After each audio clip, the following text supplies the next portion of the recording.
My name is Clara Bennett. I am 32 years old, and for years I have sat through Christmas dinners where my mother praised my sister, where neighbors smiled at her accomplishments, and where I learned to stay quiet.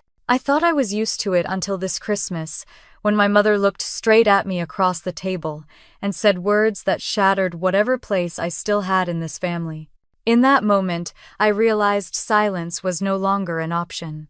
I had brought something with me that night, something they never expected, and when it was finally revealed, every smile in that room disappeared. What would you do if your own mother erased you on Christmas night? Stay with me, because this story will show you how one gift changed everything. Let me take you back to where it began. The December air in Evanston had that sharp bite that always made my breath feel heavy, and as I walked up the stone steps to my parents' house, I could see the glow of Christmas lights dancing against the snow. The Bennett family Christmas dinner was a tradition one I had never missed, not even in years when I wanted to. That night, the house looked perfect from the outside, like something from a holiday magazine spread, but I knew better. Behind the warm lights and carols, there was always a storm waiting, and this year I could feel it more than ever. Inside, the scent of roasted turkey spice cider and cinnamon cookies wrapped around me, pulling me back to every Christmas I had lived here. The dining room tables stretched long and heavy with china my mother only took out once a year. Garland wrapped around the stair railings, a massive tree glittered in the living room, and the fire in the stone hearth gave everything a golden glow. On the surface, it was flawless. Beneath it, I felt like a guest in my own family. My mother, Margaret, was at the center of everything as usual. She wore a red satin dress that caught the light every time she moved, her silver necklace flashing like she was on stage. She greeted the neighbors and friends who had been invited to fill the table. My father, Edward, stayed near her shoulder, nodding politely, carrying wine bottles like an obedient stagehand. Then there was Rachel, my sister, the star of the evening. At 30, she already had the confidence of a woman who had always been told she was the pride of the family. She walked in with Bradley at her side, his tailored suit sharp, his arm linked with hers like a prize. Everyone at the table turned when she entered, applause almost breaking out, voices rising to welcome her. I stayed in my chair, smiling just enough to avoid questions. I knew my role. I always did. The overlooked daughter, the one whose accomplishments were small talk at best. My job as a marketing manager in Chicago never made headlines here. My parents never bragged about my steady income, my independence, my apartment that I had bought on my own. To them it was all ordinary, not worth comparing to Rachel's life. I tried to settle into the chair at the far end of the table. The silverware gleamed, the candles flickered, and conversations rose all around me. I caught a glimpse of Jessica, my childhood friend, laughing with Rachel. She was supposed to be my friend, but somewhere along the way she had slipped closer to Rachel's orbit, sharing inside jokes, whispering with her at the table. She waved when our eyes met, but the warmth felt thin. I filled my glass with water instead of wine. I wanted my mind clear. Something about the way my mother kept glancing down the table at me told me that tonight was not just about Christmas cheer. She had a plan, and the thought of it made my stomach knot. Dinner began with the usual rituals. My father carved the turkey. Rachel leaned into Bradley as if the whole room revolved around them, and my mother told stories of Rachel's cases at the firm, how her colleagues admired her, how Bradley's firm had made impressive gains this year. Every compliment was wrapped around Rachel like garland around the tree. When talk drifted near me, my mother smiled politely and moved the conversation along. I forced bites of turkey past the tightness in my throat.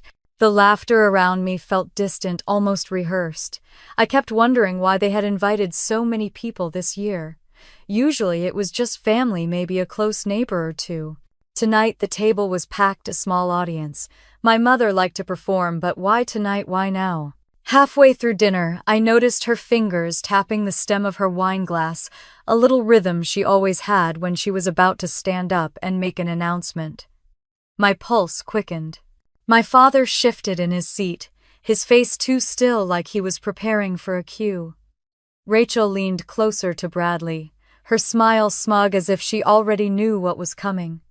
I stared at the tree across the room. Its lights twinkled red and gold, the angel on top glowing softly. For a moment I thought of my childhood of unwrapping modest gifts while Rachel showed off diamond earrings or designer bags. The sting of those moments came back sharp, mixing with the heat in my chest. I told myself to stay calm, to watch, to remember every detail. My mother stood then, lifting her glass so the chandelier light caught it. Conversations hushed, heads turned. The room held its breath, waiting. She looked down the table, her gaze sweeping over everyone but landing squarely on me. Her smile was poised cold beneath the sparkle of her lipstick. I tightened my grip on my fork, my heart hammering in my ears, already bracing for the words I knew were about to fall. My mother's lips parted, and before the first word even left her mouth, I was back in another Christmas long ago. I was 12, sitting in this same dining room staring at a smaller tree, but feeling just as invisible. Rachel had been given a pearl necklace, dainty and elegant from our parents. I had opened a box to find a wool sweater, 2 sizes too big, the tag still attached, clearly picked up at the last minute. Everyone laughed, calling it practical, something I could grow into. Rachel had twirled her pearls in the mirror, soaking up their applause while I pretended not to care. The memory burned as fresh as the wine in my glass. That was how it always was. Rachel, adorned with everything glittering and worthy of admiration, me handed what was left over. At 16, when I made honor roll and waited for my parents to show up at the assembly, they never came. They were across town at Rachel's dance competition, cheering until they lost their voices. I remember standing on that stage, holding my certificate, scanning the crowd for a familiar face, and realizing there wasn't one. Jessica had been in the audience that day, clapping for me, her face red from the cold, and I had held on to that comfort. Even then, my loyalty to her had outweighed my resentment. By the time I was 18, the pattern was cemented. At my high school graduation, they were late, sliding into the back row, only after Rachel's boyfriend's family had arrived. Later they apologized, saying traffic was terrible, but I knew better. They had been at a brunch thrown in Rachel's honor. She hadn't even graduated yet, but she was already the reason to celebrate. That night, with the chandelier sparkling above us, I thought of my grandfather, William Harper. He had been the only one to truly see me.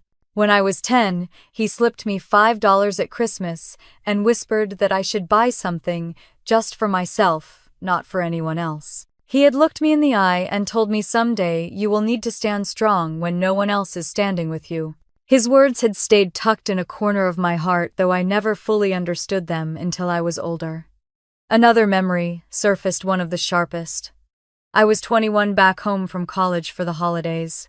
Rachel had just landed an internship with a big law firm in downtown Chicago, and the family threw a party for her. My mother gave a toast, lifting her champagne glass high, and called Rachel the future of the Bennett legacy. I stood there with my marketing textbook still marked with highlighter, unmentioned, unnoticed.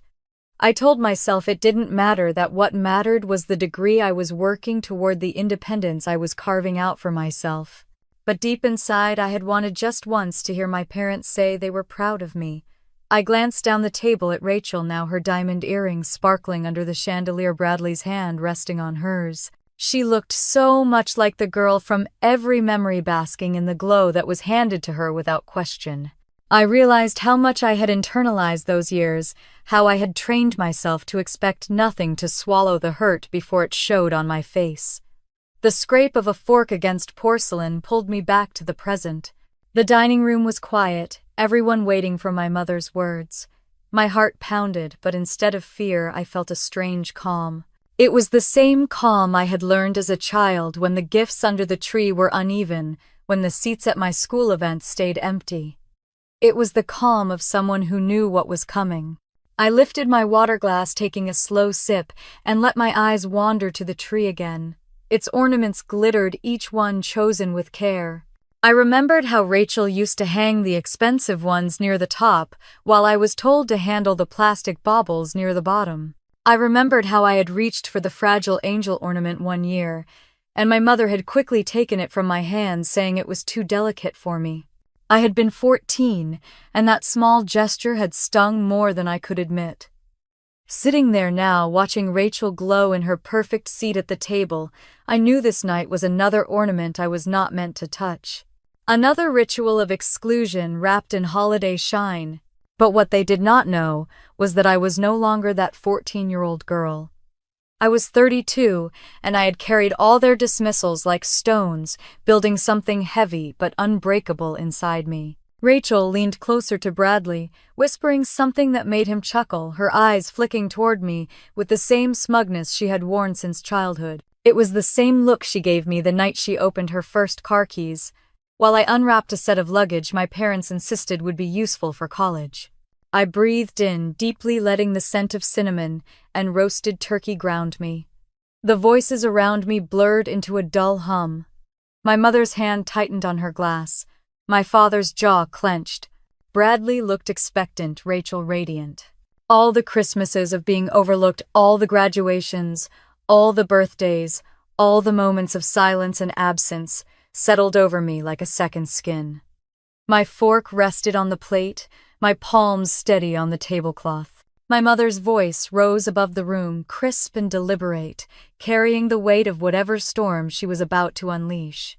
She began with a toast to Rachel and Bradley, her words polished and dripping with pride, and the table filled with applause. I clapped too, though my hands barely made a sound, my chest tight with the familiar ache of being invisible. It was nothing new.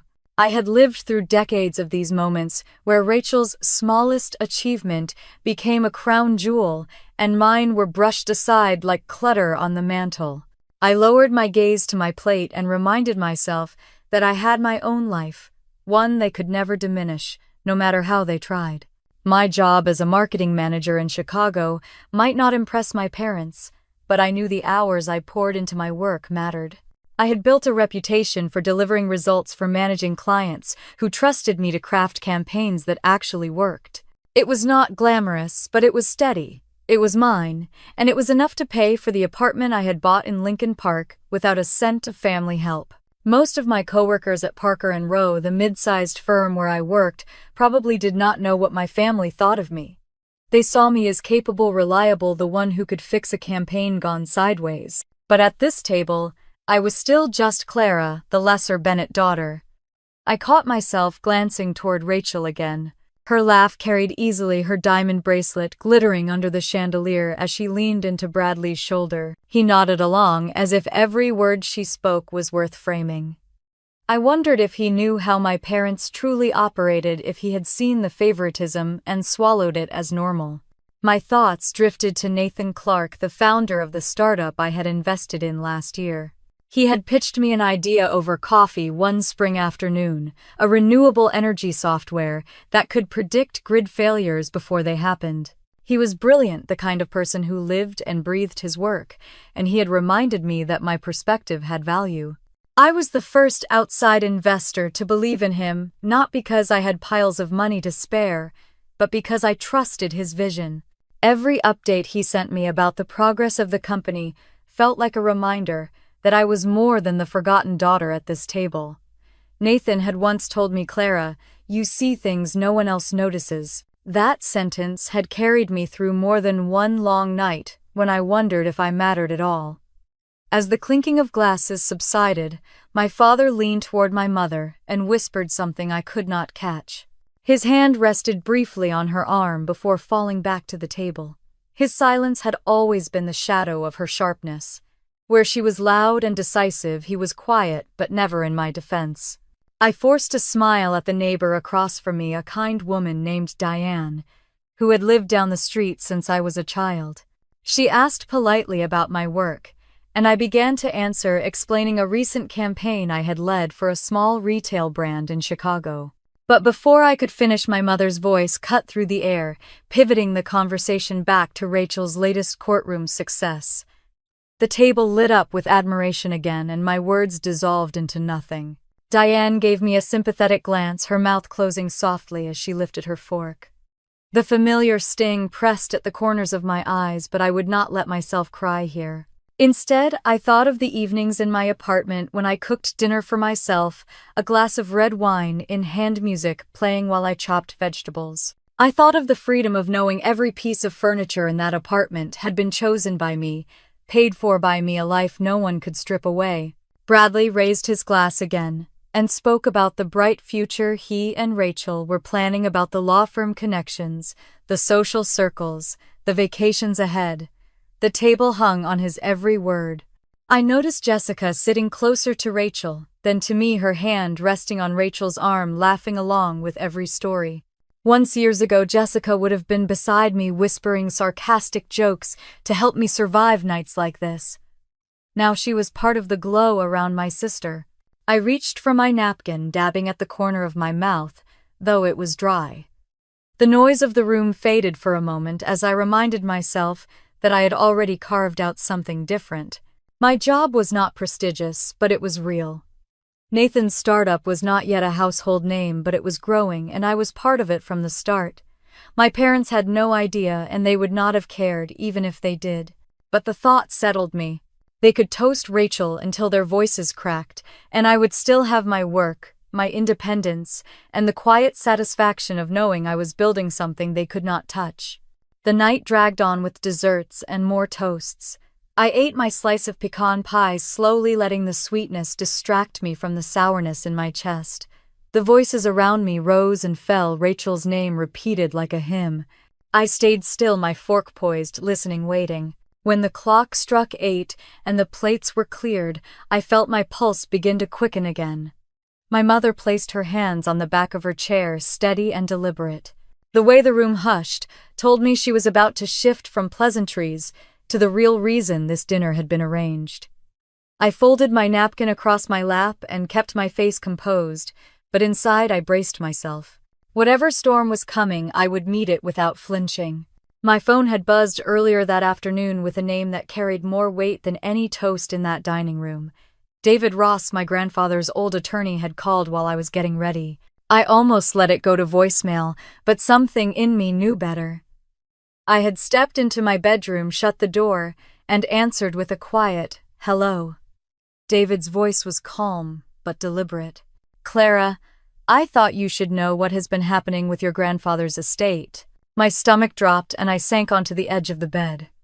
He explained that after William Harper passed in 2018, he had left behind a will that was straightforward.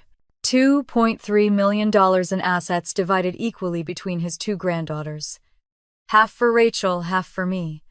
My throat tightened hearing it, not because of the money, but because it sounded like him. He had always been the one to notice me, the one to whisper that I was stronger than I believed. It felt like he had left me something more than cash. It was recognition, proof that I mattered.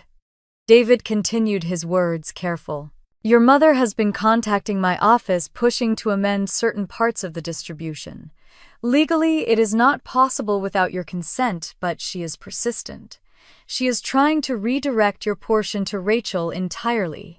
I pressed a hand to my forehead, the weight of his words pressing down. My mother had found a way to turn even my grandfather's love into another contest, another prize for Rachel. I asked what she needed from me. "For now, nothing," David said. "Just be aware. Do not sign anything they give you without reading it first." His tone sharpened slightly. "And Clara, remember, this is yours by right. Your grandfather wanted it that way." I hung up, staring at the reflection in the mirror across from me. My hair curled neatly at my shoulders, my dress smoothed my makeup set, but underneath I felt raw. I thought of the afternoons I had spent with my grandfather on his porch, listening to him talk about his years as a factory foreman, about saving every dollar. He had not lived a flashy life, but he had been steady, principled, generous. And now his last gift to me was being stolen before it even reached my hands. The voices in the dining room grew louder, laughter filling the air, snapping me back into the present. I tucked the napkin across my lap and sat straighter, remembering David's warning. If they brought papers tonight, if they tried to corner me in front of this crowd, I would not fold. My mother's eyes flicked toward me as she cleared her throat, her smile stretched tight. "There is family business we must address." She began, her tone smooth but edged with authority. Around the table, forks paused in midair, glasses lowered. Bradley looked curious. Rachel's smug, Jessica wide-eyed but silent. I forced myself to hold my mother's gaze, though my pulse hammered in my neck. She had a folder on the buffet behind her chair, thick with documents. My father shifted uncomfortably, his fingers drumming against the tablecloth. He would never say the words himself, but he was part of this. He always had been. Rachel leaned forward, her voice dripping with false sympathy. It is really just a formality, Clara. You know how complicated estates can be. I almost laughed at the audacity. She had no idea that I already knew the truth, that I had heard it from the lawyer who actually mattered. My fork scraped softly against the plate as I pushed away what little food was left. The air felt charged, heavy with expectation. I could feel every eye on me, waiting for me to crumble, to agree to play my part as the obedient daughter who always accepted less. I thought again of my grandfather's hand on mine, the steady way he had said I was stronger than I knew. His voice steadied me now, reminding me that the woman sitting at this table was not the girl who had swallowed tears at Christmas past. I folded my hands neatly on the napkin and gave my mother a small, steady smile. If she thought she was about to corner me into surrender, she was mistaken. She reached for the folder. The room hushed, all conversations slipping away, and the storm that had been building all evening began to break. My mother slid the folder onto the table with a practiced elegance, her manicured nails tapping once on the cover as if to command attention. Rachel's chin lifted, her smile sharp with anticipation, and Bradley leaned back in his chair as though watching a performance staged just for him. Jessica, sitting just a seat away from Rachel, shifted uncomfortably but kept her eyes fixed on me. The folder sat there like a loaded gun. My mother finally opened it, pulling out a stack of papers, her tone calm but dripping with authority. These are documents we need to finalize regarding the family trust. It is a technical matter, nothing to worry about. She slid the first page toward me. I looked down without touching it. The words blurred at first but then sharpened as I forced my focus. Consent to amend distribution of Harper Trust. My grandfather's name, my name, Rachel's name. Lines and clauses I had no doubt were carefully written to erase me. Rachel broke the silence. Honestly, Clara, it makes sense. You live on your own. You have no husband, no children. You do fine with your job in Chicago. I mean, you have enough, right? The trust was meant to strengthen the family's legacy, and let's be real, I am the one continuing that. The room buzzed with soft laughter, polite nods, as though what she said was reasonable. My cheeks burned, but I kept my face steady.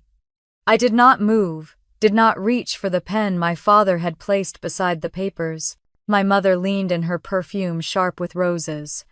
It is just paperwork, Clara. Nothing more. We know your grandfather would have wanted what is best for the family. A memory struck me then of Jessica and me at 16, sitting cross-legged on my bedroom floor, whispering about our futures. She had promised she would always have my back, that she would never let Rachel or my mother tear me down. Back then, I had believed her without question. Now, as I glanced at her, I saw her eyes dart to Rachel before she lowered her gaze. I realized she knew. She had known about these papers before tonight. The sting of betrayal was sharper than the sting of Rachel's words. Jessica had been close to me for over 20 years, yet she sat there silent while my family prepared to strip away the last piece of my grandfather's love. My father finally spoke, his voice low but firm. Just sign it, Clara. Let's not make this into a spectacle. I pressed my palms flat on the tablecloth, willing my breath to steady. I remembered David Ross's warning echoing in my ear. Do not sign anything, not without your consent, not without reading. I thought of Nathan too, how he had told me I saw things others overlooked. He was right. I could see through every word, every performance happening around me. Jessica's hand twitched near her wineglass. For a second I thought she might speak. Instead, she forced a small smile at Rachel, nodding at something whispered to her. The final confirmation I needed. It was not just my family working against me. My best friend had already chosen her side. I slid the paper back across the table toward my mother, careful not to let my hand shake. I am not signing this. A murmur rippled through the room, the neighbors shifting uncomfortably in their seats. My mother's expression froze, the smile gone. Rachel let out a sharp laugh, tossing her hair back. Of course you want to make this about you, Clara. You always do. I turned my eyes on Jessica. She flinched, her lips parting as if to explain, but no words came out. Her silence was answer enough. I pushed my chair back slowly, the scrape of the legs against the hardwood loud in the tense quiet. My voice came out steady, even colder than I felt inside. If Grandpa wanted this trust divided equally, then that is how it stays. No amount of paper will change what he put in writing. My father's jaw tightened, but he said nothing more. My mother carefully stacked the papers back into the folder, her face unreadable, but I saw the flicker of anger in her eyes. Rachel muttered something to Bradley, who chuckled and shook his head. Jessica stared down at her lap, her wine untouched. I sat back down, folding my napkin again, my hands calm now. Inside, though, the betrayal sat heavy. I had walked into that dining room knowing my parents and Rachel would find a way to cut me out. What I had not expected was to find Jessica already standing on their side of the line. The voices around the table resumed slowly, forced small talk covering the silence like a thin blanket. But I knew the storm was not over. It was only beginning. Margaret excused herself from the table and drifted toward the living room where the towering Christmas tree glittered against the window. Guests followed her lead, gathering their wine glasses and dessert plates, filling the space with laughter that sounded practiced. I stayed seated for a moment, grounding myself with a sip of water, before I finally stood and moved toward the crowd. She had switched roles seamlessly, slipping back into her public persona, the benevolent matriarch of the Bennett family. She was already recounting her latest project with the Evanston Women's League, describing how she spearheaded a holiday charity drive that raised over $200,000 for local shelters. Heads nodded and voices of admiration circled her like ornaments around the tree. Linda Green, president of the league, stood at her side. I caught the briefest flicker in her eyes as she listened. Linda was not easily impressed, and I knew she had her suspicions. She leaned toward me as I approached, her voice low enough for only me to hear. "There are whispers, Clara. Numbers that do not match the reports." My breath caught. Whispers. That word felt heavier than the folder my mother had slid across the table earlier. Linda straightened and smiled brightly at Margaret, then excused herself to refresh her drink. Margaret barely noticed. She was too busy telling Bradley's parents about the recognition she expected from the mayor next month. I stepped aside, pretending to admire the ornaments on the tree, though my ears stayed sharp. My mother's voice rose above the others, smooth as glass. She spoke of her legacy, of how Rachel would someday take over her place on the board, how the Bennett family's name had become synonymous with generosity. A bitter taste filled my mouth. I thought of David Ross's words, the trust my grandfather left me, and the paperwork my parents had tried to shove under my nose. It wasn't just about inheritance. It was about control, appearances, the story they wanted the community to believe. Jessica appeared at my elbow, her eyes darting nervously. "Clara, can we talk?" She sounded small, almost guilty. I gave her a flat look, unwilling to grant her the comfort she was fishing for. "You already did enough talking," I said quietly. "To Rachel, to my parents." Her face paled, and she started to protest, but Rachel's laughter rang out across the room, cutting her off. Jessica glanced that way, then back at me, her silence betraying her choice.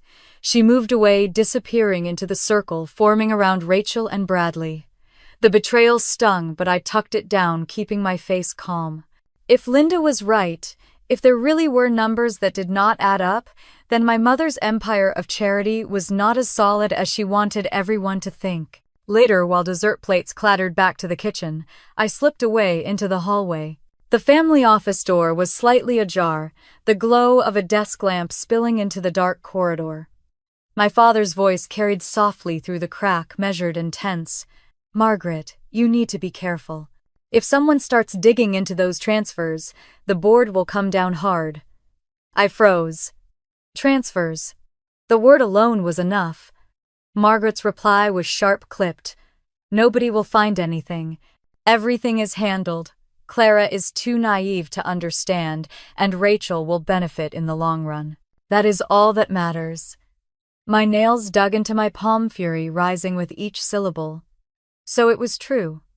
The charity she flaunted was not built on generosity but on shifting numbers, hidden transactions, lies. I stepped back before the floorboards betrayed me, retreating down the hall until the murmur of their voices faded. My heart raced as I returned to the living room, blending back into the crowd, just as a neighbor asked me about my work in Chicago. I smiled, politely answering in vague terms, though my mind was elsewhere. I thought of my grandfather again, of how proud he had been to contribute to real causes in his community, how careful he had been with every dollar. He would have been horrified to see his daughter twisting generosity into self-promotion and fraud. The room felt warmer, stifling, so I excused myself onto the porch. The cold night air hit my skin like ice, but it cleared my head. Snowflakes swirled under the porch light, settling on the wreath hanging crookedly on the door. Inside, the voices rose again, a symphony of wealth, pride, and deception. I pulled out my phone, scrolling to David Ross's number, then hesitated. Not yet. I needed more than suspicions, more than overheard words. If I moved too soon, she would bury everything deeper. What I needed was proof. I tucked the phone back in my purse and stared at the snow-covered lawn stretching out toward the street. My breath clouded in the air, steadying me.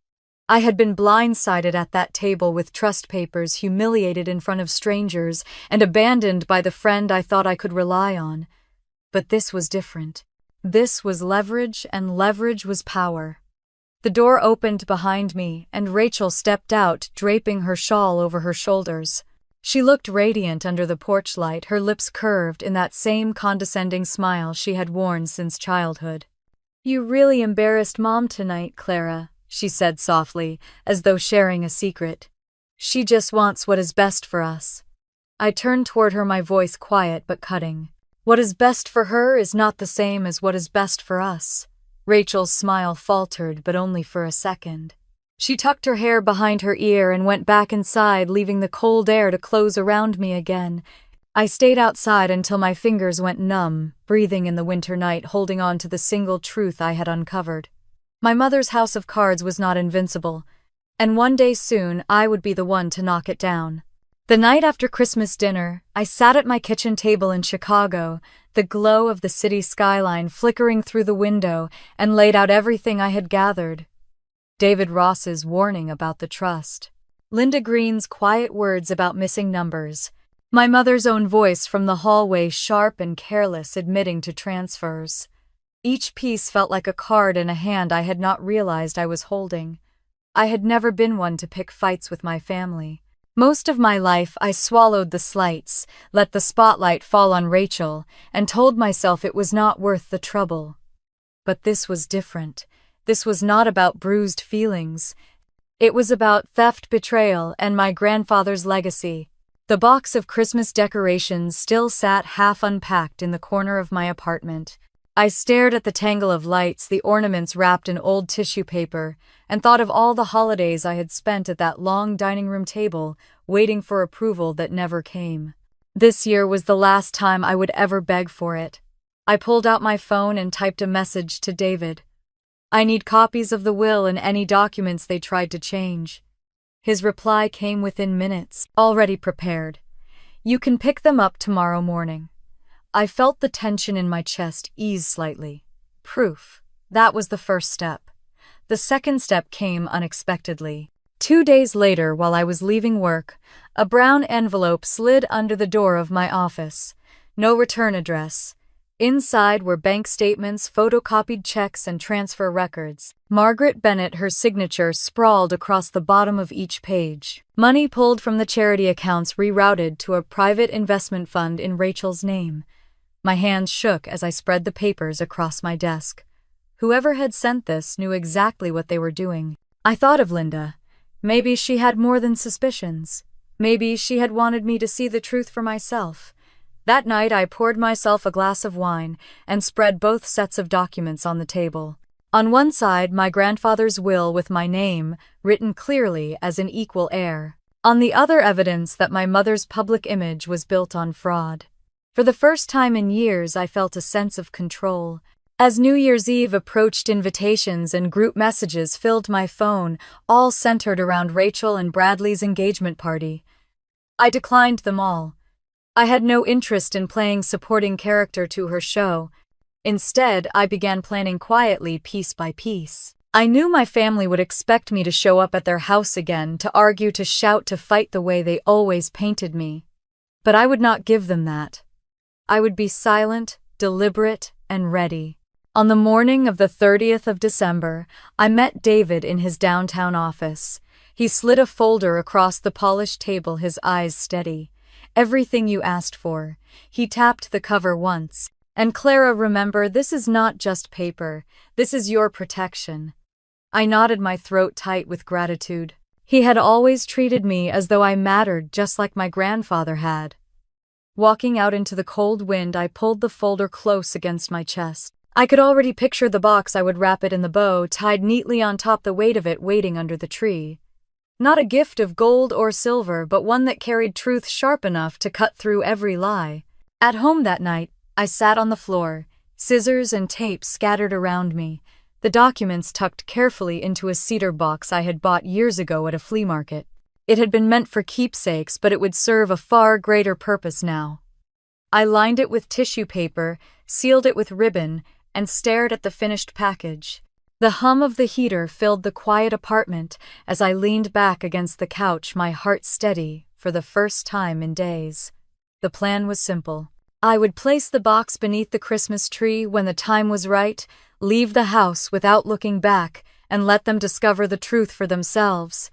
No yelling, no tears, no chance to twist my words. Just silence, cold and final. For years, I had believed I was powerless against them. But as I looked at that box, small and ordinary on the surface, I understood that sometimes the strongest weapon was not fury or pleading. It was proof. It was timing. It was the courage to walk away and let the truth speak in your absence. I set the box gently on the counter, turned off the lights, and let the city glow through my windows as I whispered to myself that I was ready. Snow was still falling the next evening when I pulled my coat tight and slipped the wrapped cedar box into a tote bag. The city felt hushed under the weight of winter, the streets slick with fresh ice, the air sharp against my skin. My apartment had been a cocoon all day, quiet and warm, but as I stepped outside, I knew there was no turning back. The drive north to Evanston felt longer than usual. Streetlights blurred against the windshield, and every song on the radio sounded tinny far away. My fingers tightened on the steering wheel each time I thought of my mother's smirk, of Rachel's laugh, echoing across the dining room, of Jessica's silence when she could have spoken. I replayed the words I had overheard in the hallway about the transfers, the warnings from David Ross, the betrayal that had left me raw. They were fuel now, steadying me with each mile.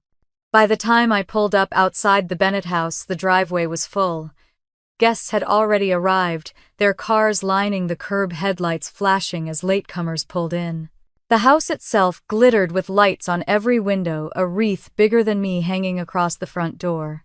Through the picture window, I could see the Christmas tree, glowing ornaments sparkling in reds and golds. Voices carried even through the glass, laughter, rising like a performance staged for the neighborhood.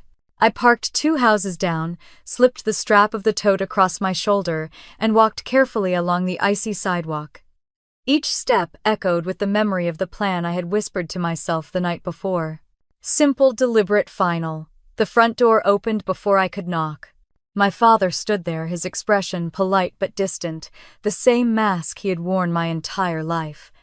"Clara," he said flatly, as if my name were an obligation. Then he stepped aside to let me in. Warmth and noise enveloped me instantly. The living room was packed, neighbors and colleagues, balancing glasses of champagne, their eyes bright as they hung on every word Rachel spoke.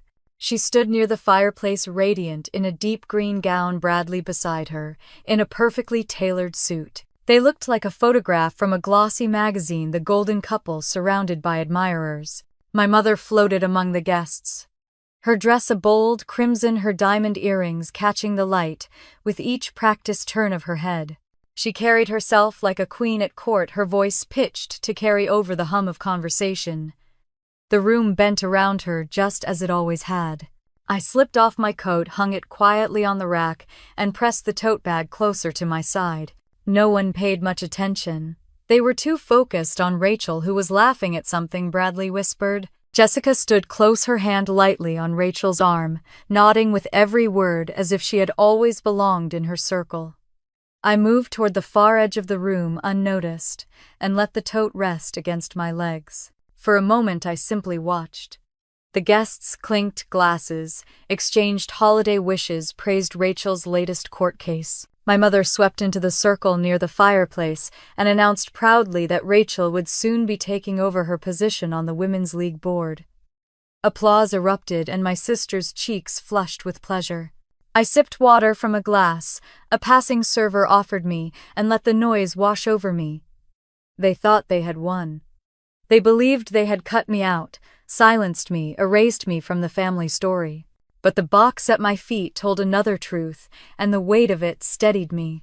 After an hour of chatter and speeches, the crowd shifted toward the tree for the final toast. My mother lifted her glass, her smile dazzling. "We are so proud of Rachel and Bradley," she declared. "They are the future of this family, the legacy we dreamed of." Guests clapped, shouted, "Congratulations," raised their glasses high. Rachel leaned into Bradley's shoulder, her diamond sparkling like a star. I set my glass down on the mantel, smoothed the front of my dress, and stepped forward. The room grew quieter as I crossed toward the tree. My mother's smile wavered for a fraction of a second, then returned brighter and sharper. "Clara," she said, her tone sweet but warning, "you have been so quiet tonight. Would you like to share a few words for your sister?" My hands did not shake as I reached into the tote and pulled out the cedar box wrapped neatly with ribbon. I placed it gently beneath the tree, its polished surface gleaming in the light. "Just a small gift for the family," I said evenly, my voice steady in the sudden hush. Gasps rippled across the room. Rachel tilted her head, lips curving in a smirk. "How thoughtful," she said, drawing a laugh from Bradley. My mother's eyes narrowed slightly, suspicion flickering beneath her mask. I folded my hands and stepped back, letting silence hang heavy. The guests whispered among themselves, curiosity pulling their gazes to the box. Jessica's eyes darted between me and Rachel, her lips pressed tight, but she said nothing. Margaret glided forward, her smile taut. She bent down, lifted the box with deliberate grace, and carried it to the coffee table. "Shall we see what Clara has brought us?" she said, her voice cutting through the murmurs. Rachel leaned over her shoulder, Bradley watching with amusement. The paper crinkled under my mother's fingers as she untied the ribbon. The cedar lid creaked softly as she lifted it open. For a moment the room was frozen, all eyes fixed on her face as she looked inside. Her expression shifted in an instant. The confident smile dissolved her lips, tightening, her eyes widening before narrowing in fury. The documents lay exposed in the box, neatly stacked, undeniable in their detail. The will naming me an equal heir. The bank transfers, signatures, and numbers that told a story none of her speeches could erase. The room held its breath. Rachel blinked, her smirk faltering. Bradley frowned, leaning closer to read. Jessica took a small step back, her face pale. Guests craned their necks, confused whispers rising like smoke. I stood still, my heart calm, my hands folded in front of me. The silence stretched, broken only by the faint hum of the carols still playing from the speakers. The tree lights twinkled innocent against the weight of what had just been revealed. For the first time in my life, I did not need to raise my voice or explain myself. The truth was already speaking louder than I ever could. Gasps spread like a ripple across the room, voices rising in startled whispers. My mother slammed the lid, shut, her hands trembling despite the effort to hide it.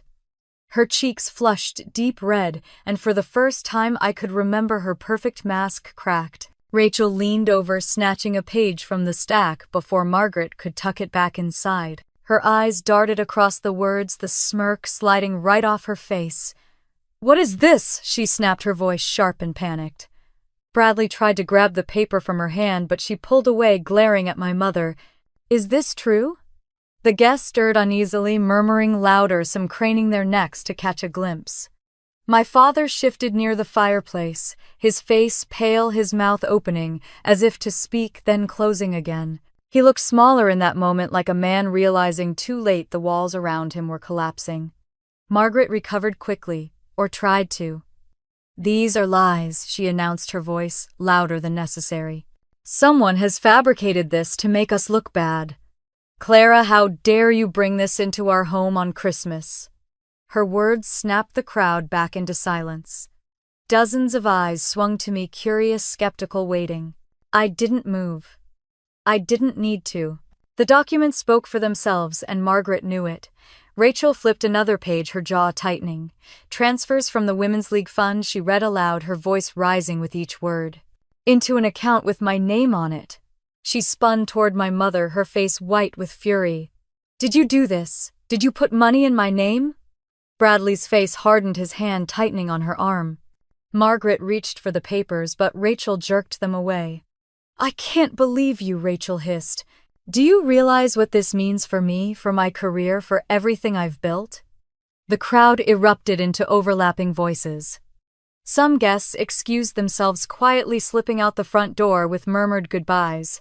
Others stayed, faces lit with the kind of morbid fascination people only feel when a scandal unfolds in front of them.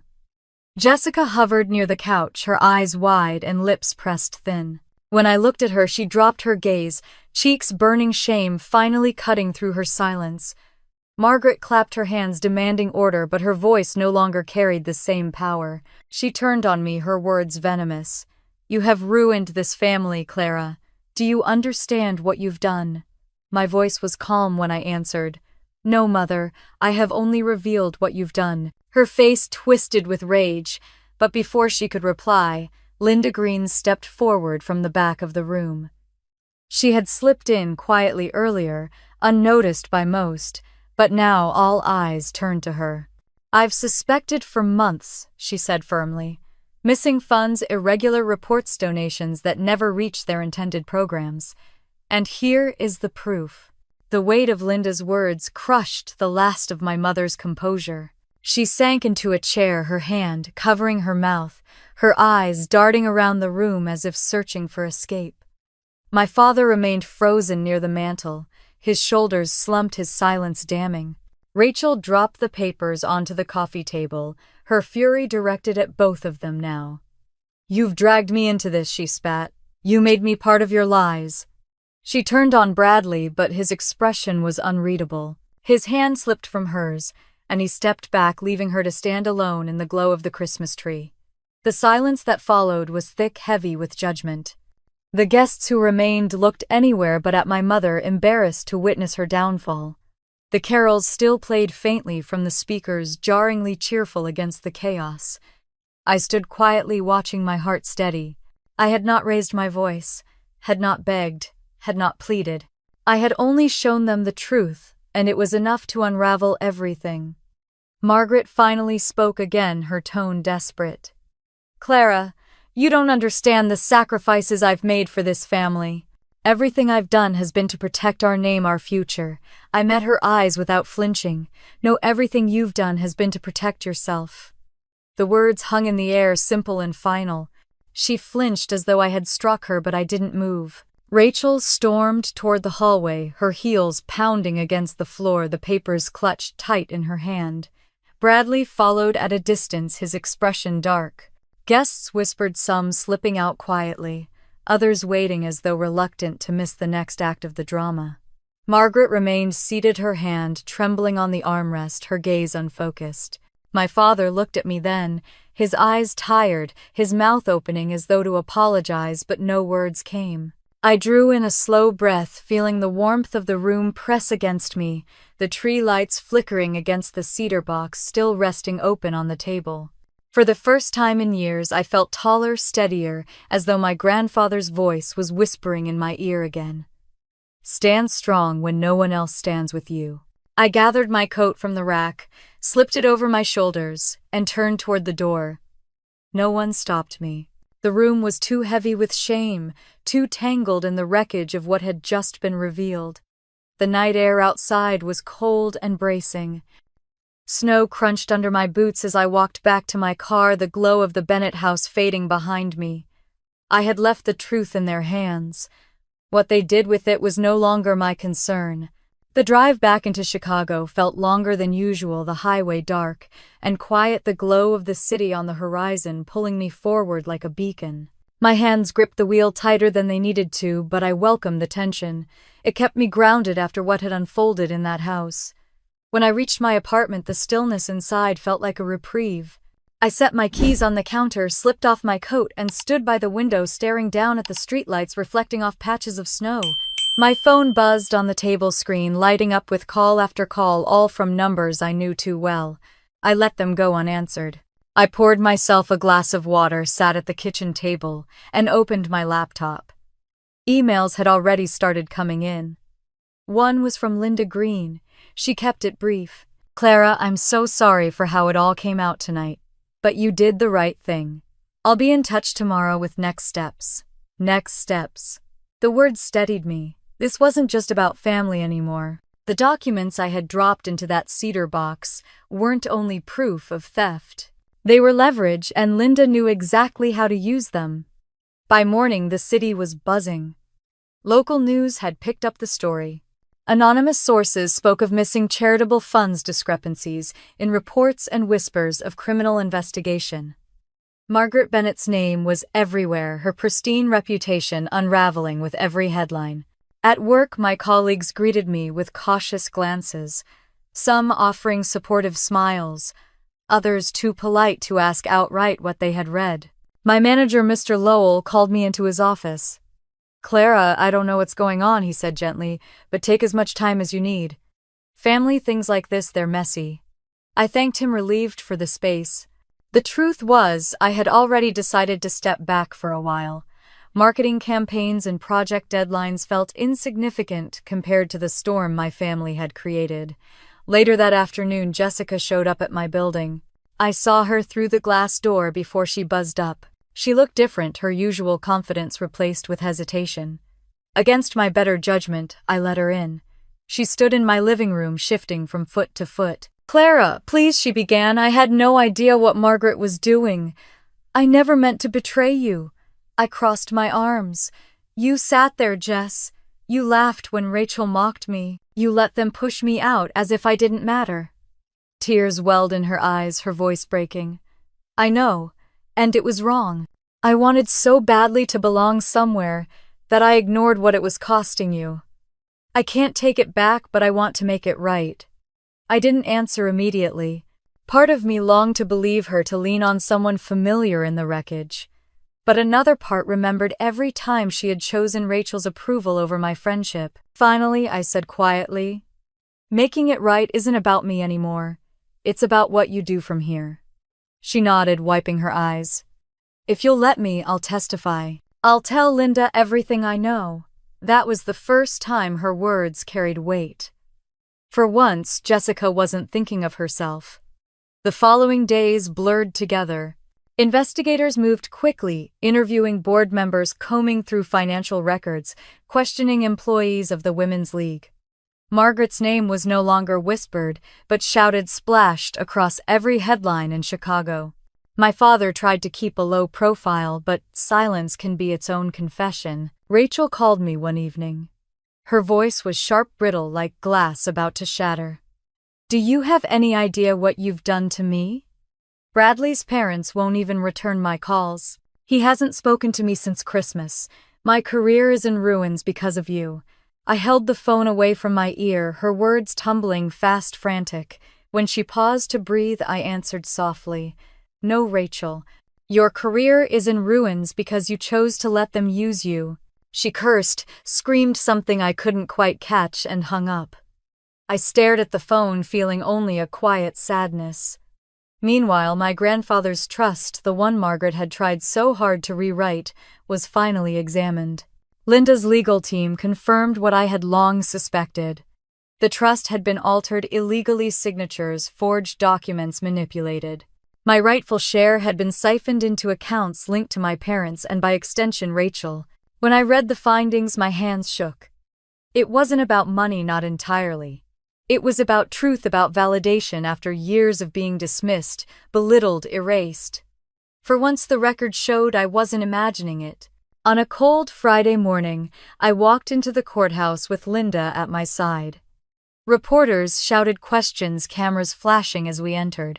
Inside, the air smelled of old paper and polished wood, the hum of legal voices bouncing off the walls. Margaret sat at the defense table, immaculate as ever in a navy suit, her pearl necklace gleaming under the lights.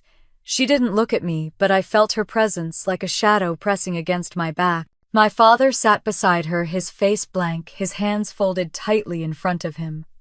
The hearing was procedural, just the beginning. But even beginnings carry weight. The judge acknowledged the documents allowed evidence to move forward and set the next date. It was enough. When it ended, I stepped outside into the winter air. Reporters crowded and microphones thrust toward me. I shook my head, saying nothing. The truth didn't need my commentary. It was already louder than any words I could speak. That night, back in my apartment, I curled up on the couch with a blanket, the city lights glowing outside my window. For the first time in weeks, I allowed myself to exhale. The battle wasn't over, but the tide had turned. As I closed my eyes, I thought of my grandfather. I imagined him sitting at that same table where Margaret had once dictated every word, telling me softly that I had done what he always hoped someone in this family would do. I wasn't the weak daughter anymore. I wasn't the afterthought. I was the one who refused to stay silent. The morning after the hearing, I woke to the sound of my phone buzzing against the nightstand. Dozens of notifications lit up the screen. News alerts, emails, missed calls. I sat up slowly, the gray light of dawn slipping through my blinds, and scrolled through headlines. My mother's name dominated every one of them. Margaret Bennett accused of embezzlement. Charitable funds diverted to personal accounts. Legal storm brews around Bennett Family Trust. Each article carried a photo of her, the once flawless image now framed by words like fraud and betrayal. For years she had controlled the narrative, but now the city was writing its own story. I slipped into jeans and a sweater, made a pot of coffee, and sat at the kitchen table, letting the warmth of the mug steady me. A message from Linda blinked on the screen. "Good work yesterday. Press is doing half the job for us now. Be ready for discovery requests next week." Discovery, evidence, depositions. Words that used to intimidate me now felt like armor. Later that morning, Jessica knocked on my door. Her face was pale, eyes swollen as if she had not slept. I let her in, wary but curious. She sank into the chair across from me, clasping her hands so tightly her knuckles whitened. "Clara, I went to see Rachel yesterday," she said softly. "She is falling apart. Bradley has cut her off completely. His family wants nothing to do with her, and your parents are blaming her for everything." I felt a sharp pang of something between pity and anger. She was never innocent, Jess. She stood by them, mocked me, mocked Michael. "I know." Jessica's voice broke. "But it is worse than I thought." Rachel admitted she knew about the trust changes. She signed some of the paperwork herself. She thought it was harmless, that your parents just wanted to make things simpler. The words chilled me. Simpler meant erasing me with her own pen. Jessica reached across the table. "I want to testify, Clara. I can back up what you said about the Christmas dinner, about how they treated you. I can tell the investigators what Rachel admitted." I studied her face, searching for signs of performance, but what I saw was desperation, maybe even shame. For the first time in years, she wasn't trying to impress anyone. "All right," I said finally. "But this isn't about saving Rachel or repairing what we had. This is about telling the truth." She nodded, tears sliding down her cheeks. "I understand." The following days moved quickly. Investigators called me in for interviews, asking about financial records, family dynamics, moments I thought would never matter but suddenly did. I handed over emails, text messages, even the small notebook I had kept when Michael was sick, documenting every call I made to my parents that went unanswered. Each page painted the picture. I had lived a family that had chosen appearances over love, money over loyalty, control over compassion. One evening, while reviewing documents with Linda at her office, she leaned back in her chair and gave me a rare smile. "Clara, this case is strong, stronger than most I have seen. If the judge rules in our favor, not only will you reclaim your inheritance, but your mother could face criminal charges." The thought of her behind bars sent a shiver through me. Not satisfaction, not yet, but the sense that justice was finally within reach. That night, my phone buzzed again, this time with an unknown number. Against my better judgment, I answered. It was my father. His voice was strained, tired in a way I had never heard before. "Clara, please, can we meet? Just the two of us." I hesitated, every instinct screaming not to trust him. But some part of me wanted to see if there was anything left between us worth saving. We agreed to meet at a quiet diner on the outskirts of the city. When I walked in, he was already there, hunched over a cup of coffee. He looked smaller, older, as if the weight of everything had finally settled on his shoulders. I sat down across from him, waiting. He sighed. "Your mother..." She never thought it would go this far. She thought she could control it like everything else. But it is spiraling. I took a sip of water, saying nothing. He leaned closer. "If you drop this, Clara, if you let it go, we can fix things. We can put your name back in the trust, make it right between us." Anger flared hot in my chest. After everything, he still thought this was about money. I set my glass down carefully. "This isn't about being back in your trust. It is about the truth. About what you both did, not just to me, but to every person who trusted you." His face hardened, the softness vanishing. "You will regret this," he said quietly. "Families don't survive wars like this." I stood, dropping a few dollars on the table for my water. Maybe ours isn't meant to survive. I walked out without looking back. That night, as snow began to fall outside my apartment, I stood by the window watching the flakes drift down the city, hushed beneath the white blanket. I thought of Michael, of the nights I had spent at his side in the hospital, wishing for someone to stand with me. He had been right. Some people reveal who they are only when the storm hits. The storm had come, and my family had shown me everything I needed to see. The next week would bring more hearings, more revelations, more cracks in the facade my mother had spent her life building. And I knew I would be there for every one of them. This time I would not flinch.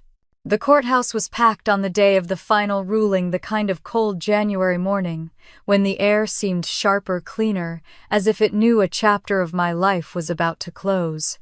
I walked through the heavy double doors with Linda by my side, her heels clicking against the marble floor, her briefcase filled with the evidence we had fought so hard to bring forward. Inside the courtroom, I saw them already seated. My mother in a tailored gray suit, pearls gleaming at her throat, face carefully composed but tight around the eyes. My father sat beside her shoulders, heavy hands folded on the table. Rachel sat behind them, her expression a mix of defiance and exhaustion, as though she still could not decide whether to be furious at me or beg for forgiveness. The judge entered, and the room hushed instantly.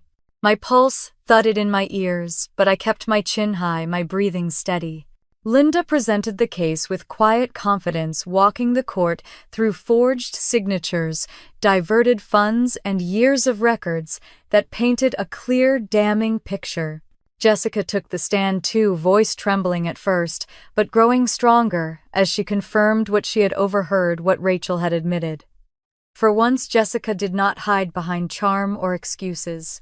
She told the truth. When it was my mother's turn, she spoke with icy precision, claiming misunderstandings, clerical errors, misplaced trust in accountants. She had always been a master of performance, but the weight of evidence was heavier than her practiced composure. The judge listened, expression unreadable, then delivered the ruling. The trust would be restored to its original intent, my portion reinstated in full. Further investigation into Margaret Bennett's handling of charitable funds would be referred to the state attorney's office. The gavel came down with a finality that echoed through the room. For a long moment, no one moved. My mother sat frozen, jaw tight, eyes blazing.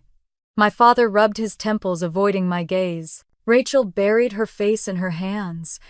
I simply exhaled, the breath shaking out of me as though I had been holding it for years. Outside, the courthouse cameras waited, reporters shouting questions. As I stepped into the bright winter light, I said nothing.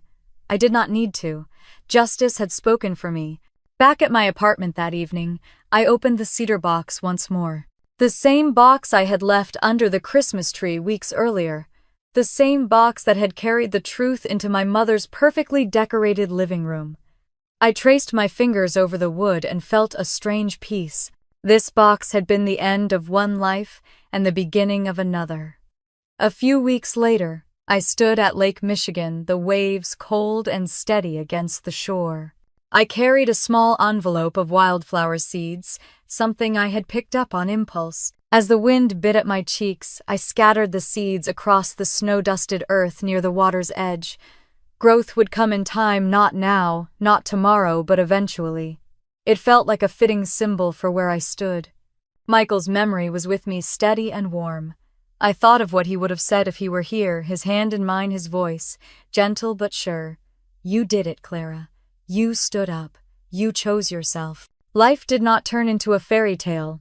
There were still quiet nights when grief pressed in, when the silence of my apartment felt too big, too empty. But there were also mornings filled with light laughter, with new friends' support from people who had chosen me without conditions. My in-laws called often, their voices reminders that family could be chosen, that love did not have to be earned by suffering. I returned to work, gradually poured energy into projects that mattered, even started speaking at community events about resilience, inheritance disputes, and the importance of setting boundaries with toxic families. Each time I spoke, women in their 50s, 60s, 70s came up afterward, pressing my hands, tears in their eyes, telling me they understood, that they too had lived years of favoritism, betrayal, being overlooked, and that my story gave them courage. One evening Jessica called. Not to ask forgiveness, not to dredge up the past, but simply to say she was proud of me. We were not what we once were, but perhaps we had found a new kind of honesty. Rachel never reached out. My parents sent a few letters, carefully worded attempts to re-establish contact, blaming stress, misunderstanding, illness. I left them unanswered. Some doors once closed should remain that way. On the second spring after Michael's passing, the seeds I had scattered by the lake sprouted into blooms, a wild splash of color against the rocky shore. I visited often, sitting quietly watching them sway in the breeze. Life had grown again, stubborn and beautiful even after the harshest winter. As I sat there one afternoon, the sun warming my face, I realized I no longer carried the same heaviness in my chest. The anger had eased, the grief had softened, and in its place was something steadier. Strength, peace, freedom. If you are listening to this and you have been cut down by family, dismissed, betrayed, or written out of a story that should have included you, I hope you hear this clearly. You are not defined by the people who failed you. You are defined by how you choose to stand again. Tell me, have you ever had to walk away from family to protect yourself? Did you ever find strength in starting over? Share your story in the comments, because your words might be the very thing someone else needs tonight. And if my journey resonated with you, stay with me here. There are more stories of resilience, of justice, of healing after betrayal. You are not alone, and together we can keep building the kind of family we truly deserve.